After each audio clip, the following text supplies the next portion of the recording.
आज मैं बात करने वाली हूँ एक बहुत ही कॉमन प्रॉब्लम जो ऑलमोस्ट सबके साथ होती है। वो है we can not speak fluently in English. अगर आप इंग्लिश में फ्लुएंटली बात करना चाहते हैं तो ये 3 चीज़ें ज़रूर कीजिए। Number 1, practice. Number 2, practice. And number 3, practice. जी हाँ, आपको इंग्लिश बोलने के लिए या किसी भी लैंग्वेज को बोलने के लिए बहुत सारा प्रैक्टिस करना पड़ेगा। आप दिन भर सीरीज देखिए, इंग्लिश सीरीज देखिए, आप दिन भर बुक रीड कीजिए, कुछ नहीं होने वाला अगर आपने खुद बोलना शुरू नहीं किया है।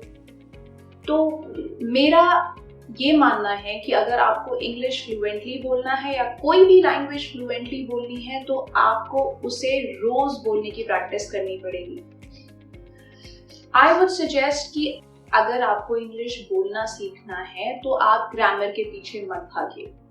आप सिर्फ हर रोज एक वर्ड उठाइए, एक वोकैबुलरी उठाइए और उसको सही तरीके से प्रोनाउंस कीजिए।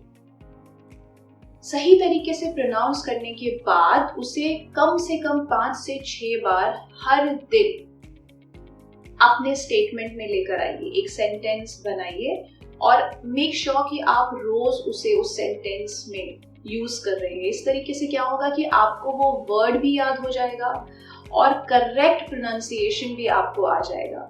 तो इंग्लिश ग्रामर के साथ फ्लुएंटली बोलना इज नॉट इम्पॉर्टेंट। आप शुरू करिए छोटे छोटे स्टेप से। एक वर्ड बोलिए बट उसका प्रोनाउंसिएशन सही बोलिए, करेक्टली बोलिए और रोज उसको अपने डेली रूटीन में, डेली सेंटेंसेस में ऐड कीजिए कम से कम 5 से 6 बार। इससे आपको वो वर्ड याद हो जाएगा और आप उसे वेरी ऑफन यूज भी करने लगेंगे। जब मैंने इंग्लिश बोलना सीखा था मुझे भी बहुत डिफिकल्टी होती थी। मेरा ग्रामर वाज पैथेटिक।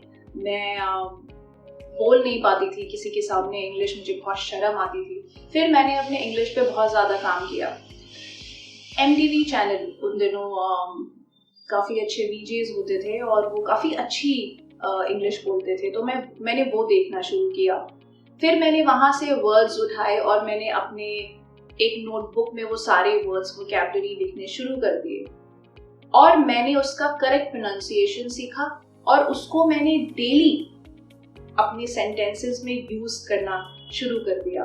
धीरे धीरे करके मुझे बहुत सारे वर्ड्स आ गए वोकैबुलरीज इंग्लिश में बोलने के लिए और फिर मैंने अपने ग्रामर पे काम करना शुरू किया। तो इस तरीके से मैंने इंग्लिश सीखा और मुझे अपॉर्चुनिटी मिली to work with different nationalities. तो मेरा हर दिन सिर्फ इंग्लिश बोलते हुए जाता था। मैं इंग्लिश में हिंदी का एक वर्ड नहीं बोल पाती थी, तो which was a very good thing for me। और इस तरीके से मैंने इंग्लिश बोलना सीखा। तो मेरा यही सजेशन है, अगर आप इंग्लिश फ्लुएंटली बोलना चाहते हैं तो सबसे पहले प्रैक्टिस करना शुरू कर दीजिए। एक नोटबुक बनाइए, उसमें वर्ड्स लिखिए, कुछ कॉम्प्लिकेटेड वर्ड्स जो आपको नहीं पता है उसे रोज अपने स्टेटमेंट में यूज करना शुरू कीजिए और फिर धीरे धीरे over the period of time आप प्रैक्टिस करते करते करते करते बहुत अच्छी इंग्लिश बोलना सीख जाएंगे।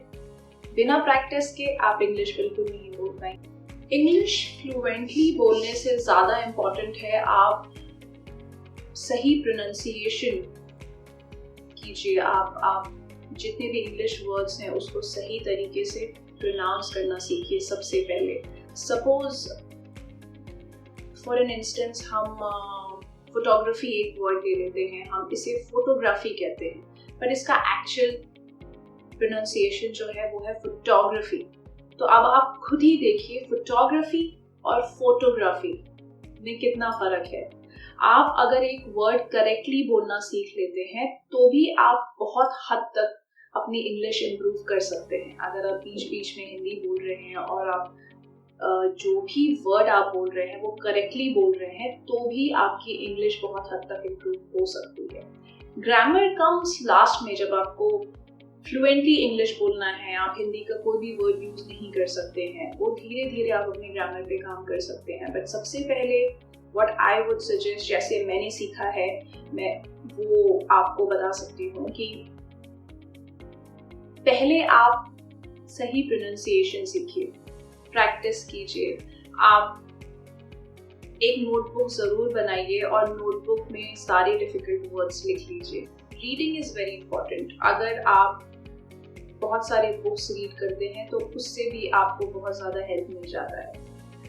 जैसे कि अगर आप बुक्स रीड कर रहे हैं बट आप वर्ड्स नहीं लिख रहे हैं, जो डिफ़िकल्ट वर्ड्स है उसका मीनिंग डिक्शनरी, मैं हमेशा अपने साथ एक डिक्शनरी लेके चलती थी, बट आजकल तो मोबाइल फ़ोन पे आप गूगल कर सकते हैं आपको जो कुछ भी चाहिए। तो मीनिंग अगर आपको पता नहीं है तो मेक श्योर उस वर्ड का आप मीनिंग देखिए और अपने नोटबुक में ज़रूर लिख लीजिए और एज आई सेड उसको फ्रीक्वेंटली यूज़ कीजिए।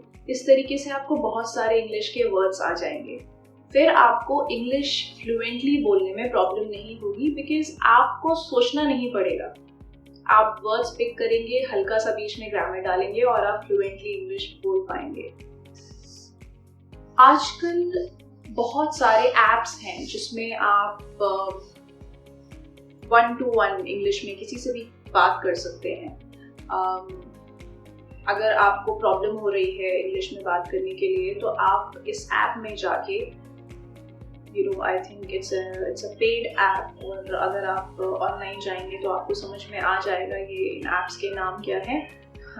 तो आप 1-to-1 किसी से इंग्लिश में बात कर सकते हैं। मैं क्या करती थी, मैं शीशे के सामने खड़ी होकर प्रैक्टिस करती थी, मैं खुद से बात करती थी, मैं अपने जेस्चर्स देखती थी, मैं अपने प्रोनाउंसिएशन को सुनती थी, समझती थी।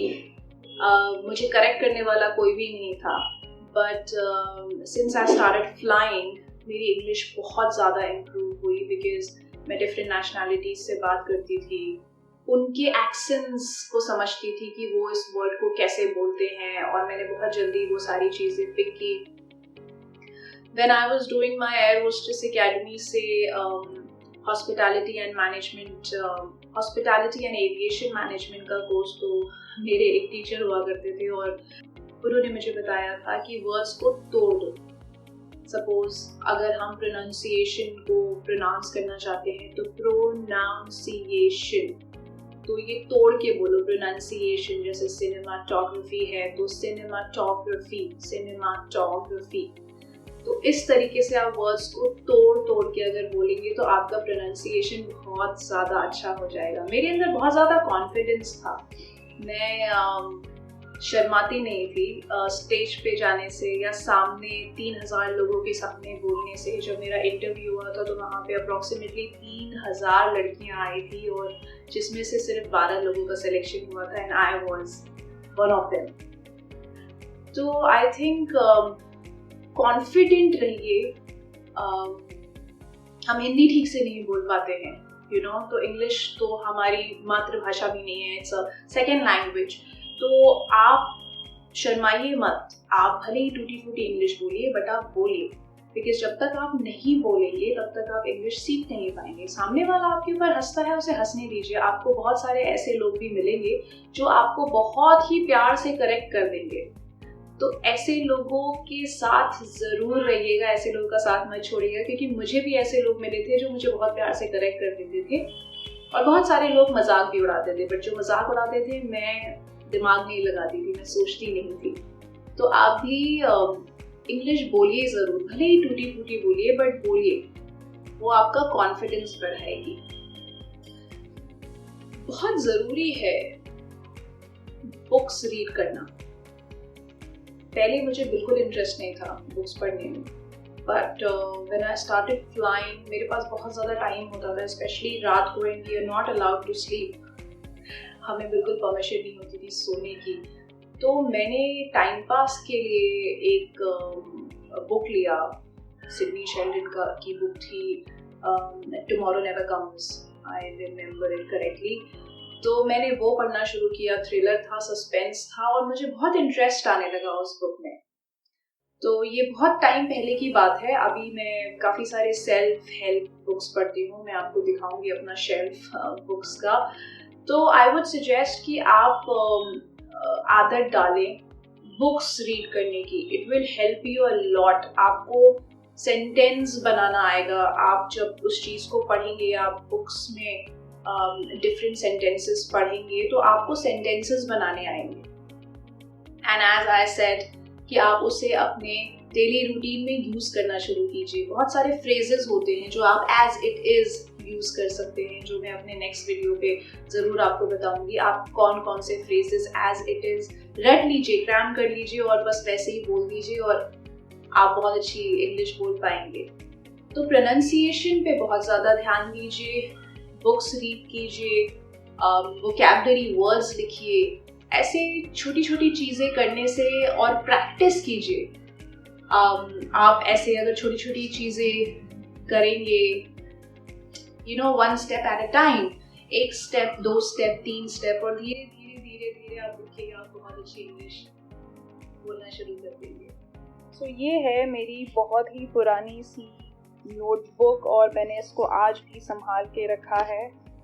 सो इस तरीके से मैं अपने सारे वर्ड्स, छोटे छोटे वर्ड्स जो होते थे वो मैं इस तरीके से इंग्लिश और यहाँ पे हिंदी लिख लेती थी. और ये आप देख सकते हैं कि मैंने कितने सारे इंग्लिश वर्ड्स के हिंदी यहाँ पे इस तरीके से लिख रखे हैं. So these are the proverbs जो मैं एज इट इज बोलती थी. So I would suggest guys कि आप लोग इस तरीके से एक नोटबुक ज़रूर बनाइएगा. एंड मैंने ये दूसरी बुक खरीदी थी, how to improve your vocabulary by Abul Hashim. इसमें मोस्टली आपको वोकैबुलरीज दिखेंगे, वर्ड्स दिखेंगे. सो ये है मेरा बुक शेल्फ. इसमें थोड़े कम बुक हैं बट बस आपको दिखाने के लिए that I started with Sidney Sheldon और फिर ये सारे बुक्स मैंने पढ़े. वीडियो अच्छा लगा हो तो लाइक और सब्सक्राइब करना मत भूलिएगा. So see you in my next video. Till then, नमस्ते, टेक केयर.